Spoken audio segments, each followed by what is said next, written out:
All right, back at it. Chapter 2 of the National Pesticide Core Manual. Um, Federal pesticide laws and regulations.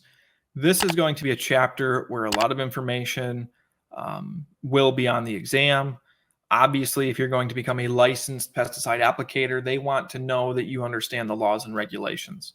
So this is one where I would highly recommend that you look at the document that's attached with this or watch this presentation so that they can really drive home what some of these agencies are and what they're in charge of.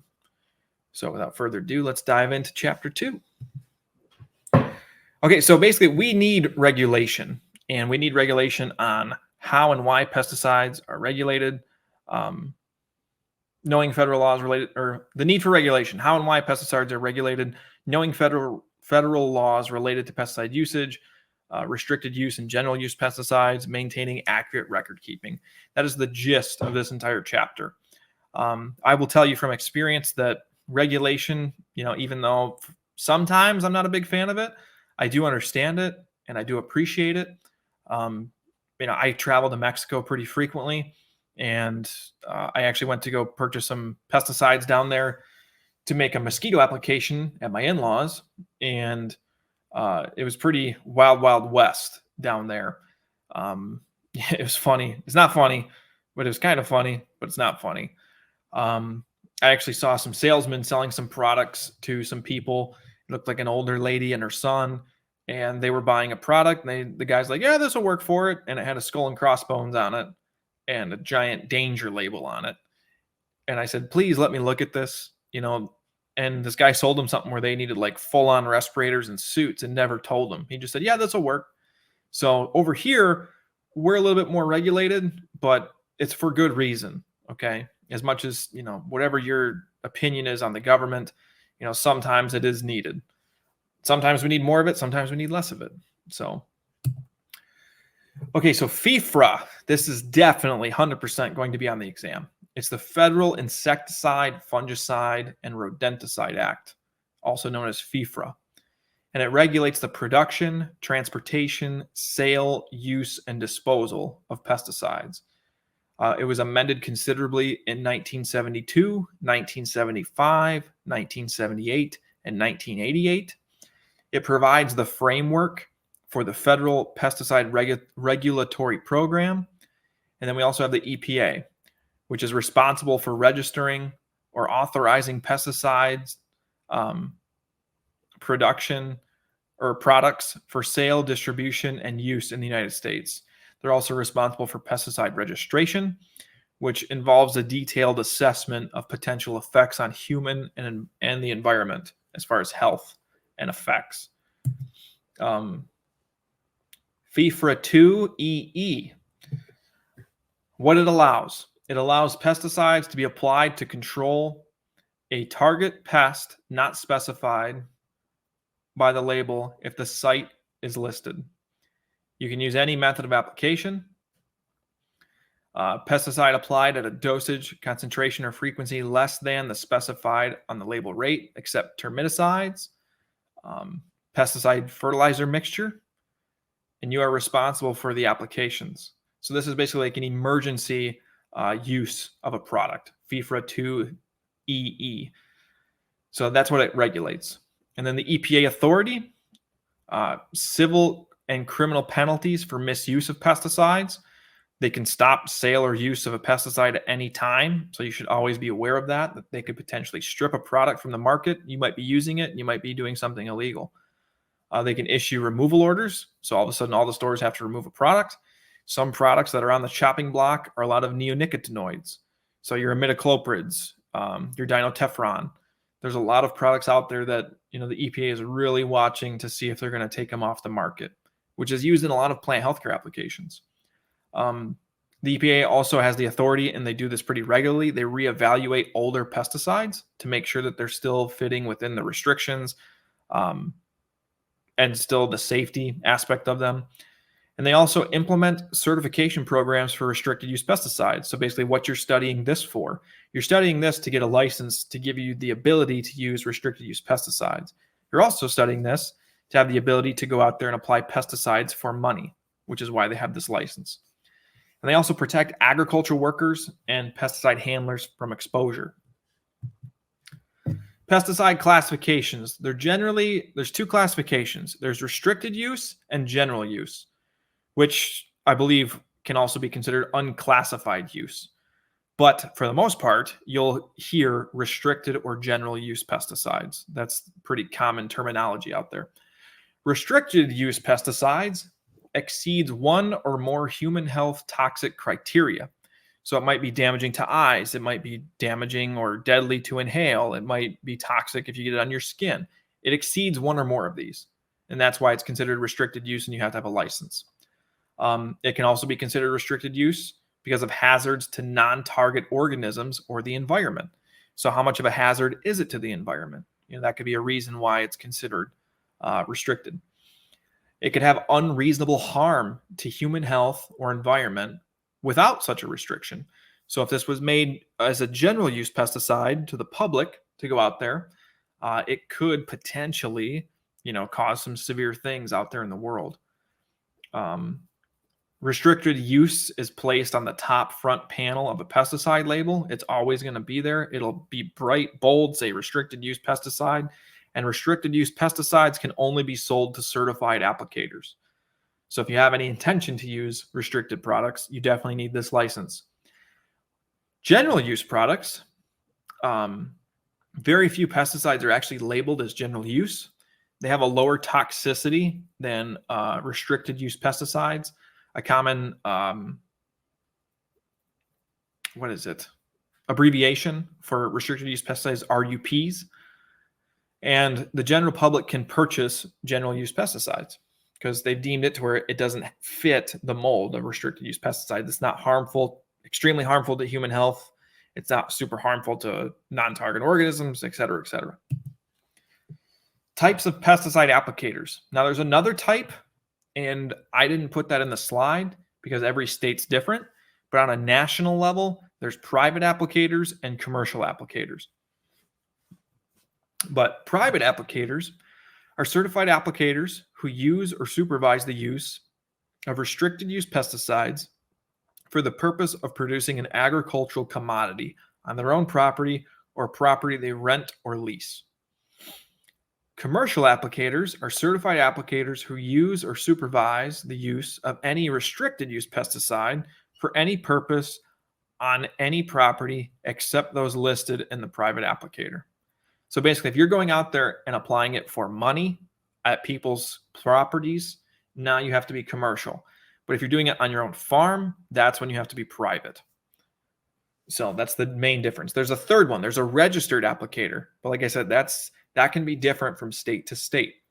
So I don't want you to think, that you have to know that. That might be something that, within your state addendum that goes along with the national core, they might have some information on that you need to study. But as far as the national level, there's just two kinds. There's private and commercial. Pesticide registrations.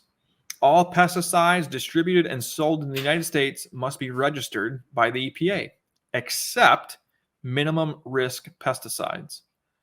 Pesticide registrations are based on scientific data, and that data is basically pesticides will not cause reasonable harm to human health, environment, or workers. And the process of a pesticide becoming registered takes multiple years, and it takes lots of studies. Pesticide tolerances, max residues that can legally remain on treated crops, animals, or animal products. These levels are set by the toxicity of the pesticide being used, how much pesticide is being applied, and how often, and how much pesticide residue remains in or on food by the time it is in the market and prepared. These are basically more or less for agricultural purposes.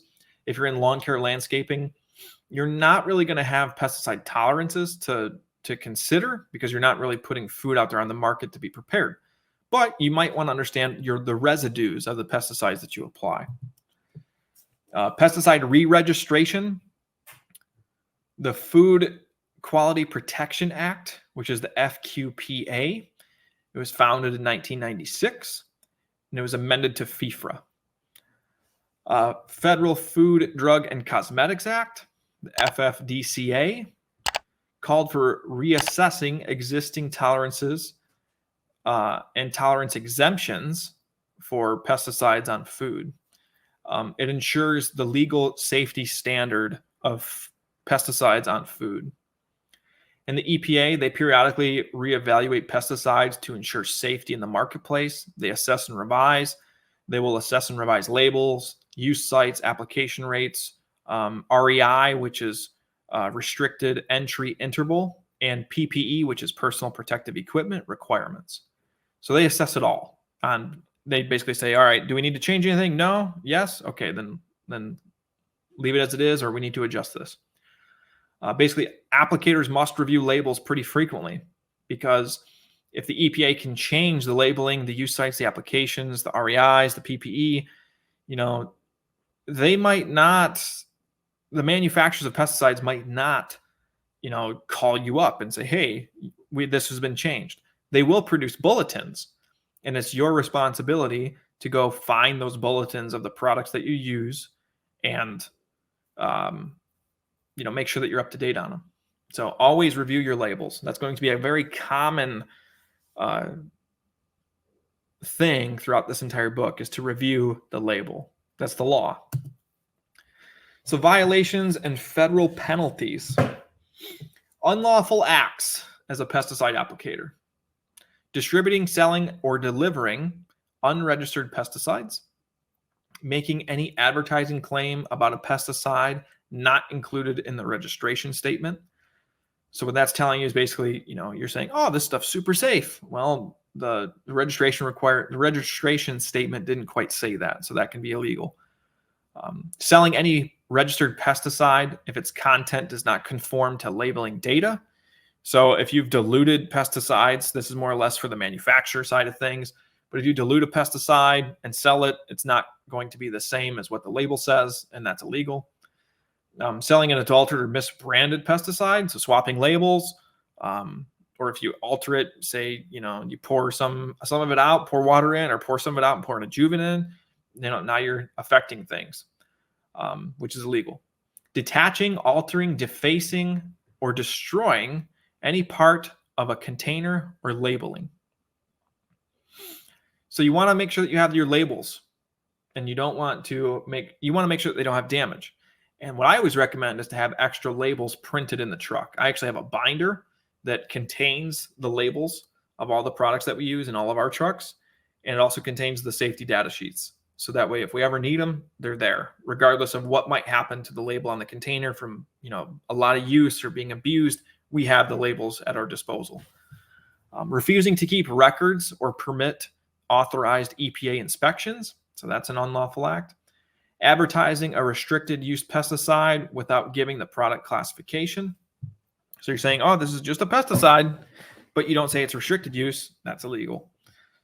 Making a restricted use pesticide available to a non-certified applicator, except as provided by law. There's certain situations where a non-certified applicator can use that, and it's generally under the direct supervision of a certified applicator. Using a pesticide in any manner inconsistent with the labeling. So if you go off label and do something pretty wild with a product, it can affect you. It is illegal. And these are just national unlawful acts. And I would always encourage you to study your state laws. Like I said, here in Michigan, we have an addendum that's for the core manual, and it's all about our laws in our state. I would imagine that most states have those.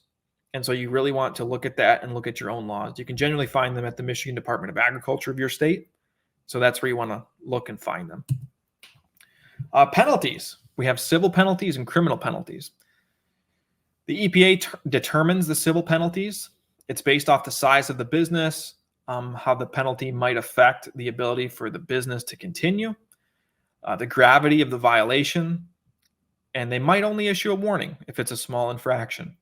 But they do take into account these things before they determine a penalty. So, the EPA would probably give out a large penalty if you polluted a body of water, right?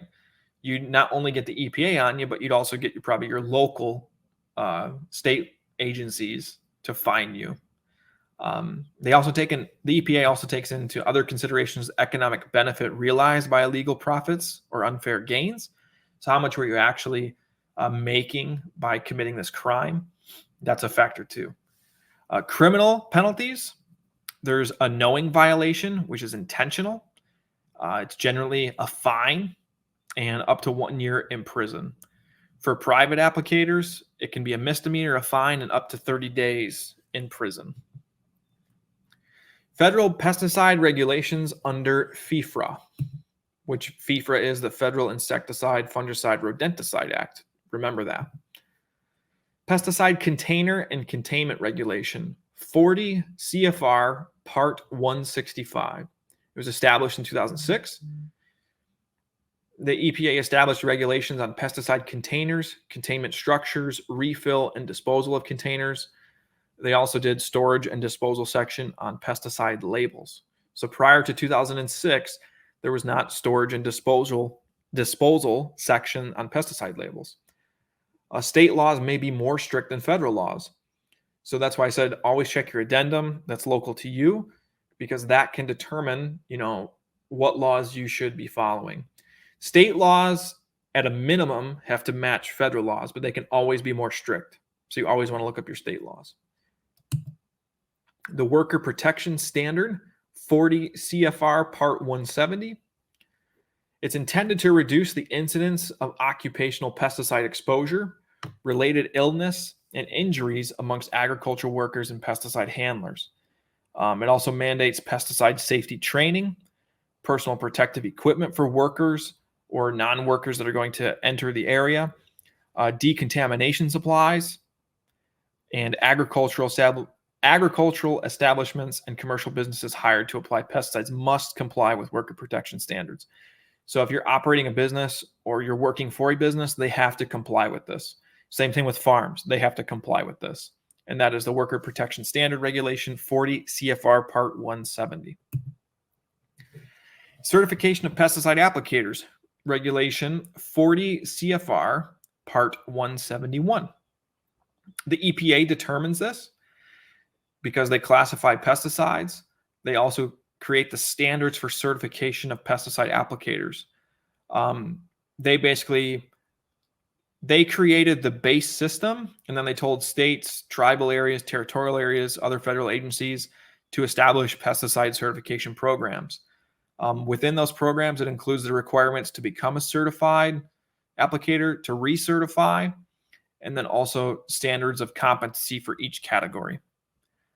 All 50 states have an EPA-approved certification program, and all 50 states have enforcement agencies. It's typically the Department of Agriculture.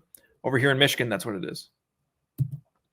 Other federal laws that you need to know are the Federal Food, Drug, and Cosmetic Act, the FFDCA, which governs the establishment of pesticide tolerances on food and feed products. The Food Quality Protection Act, the FQPA. It's a single health-based standard when assessing risks of pesticide residues in food or feed. And they do new and reassessing tolerances. And the main focus on those tolerances is infants and children. So they know that infants and children are going to be more susceptible to pesticides. And so they're assessing their tolerances on that. There's also the Endangered Species Act, which makes it illegal to kill, harm, collect, endangered or threatened wildlife, fish, or to remove endangered, threatened plants from areas under federal jurisdiction. It ensures that no registered pesticide use is likely to jeopardize the survival of any endangered or threatened species. So all of these things you need to know. I guarantee you these are going to be on the exam. Federal record-keeping requirements. The U.S. Department of Agriculture, it establishes federal record-keeping requirements for private applicators, but states establish pesticide record-keeping requirements for commercial applicators. So again, you want to look at that addendum for your state to determine the actual laws that you should be following. It may also establish private applicator requirements. So they might, have more strict requirements for private applicators. And why? Why do we need to keep records? Because it's invaluable data in the event of a complaint or a lawsuit. It helps determine which treatments work and which do not, and why. It also helps applicator plan future purchases. So if you know that you're going to use this much pesticide, you know how much to purchase and you can plan ahead. Provides information needed by medical professionals. So if there is an accident or a spill somewhere, you know what's happened and what pesticide it was, and you can give that to medical professionals. It also documents steps taken to protect workers and environment, and the federal and state surveys. They use the record keeping, the records. Training records. So the worker protection standard makes it mandatory to have training records for pesticide safety. And so you're going to want employee name and social security number, the date, materials used, and source or provider of the training, the employee's signature, date, and signed. And this is to keep up with compliance for the worker protection standard. If the firm that you're working for is not doing that, or if you have your own firm and you're not doing that, you need to start doing that, because it's a protection for you and or the firm that you're working for.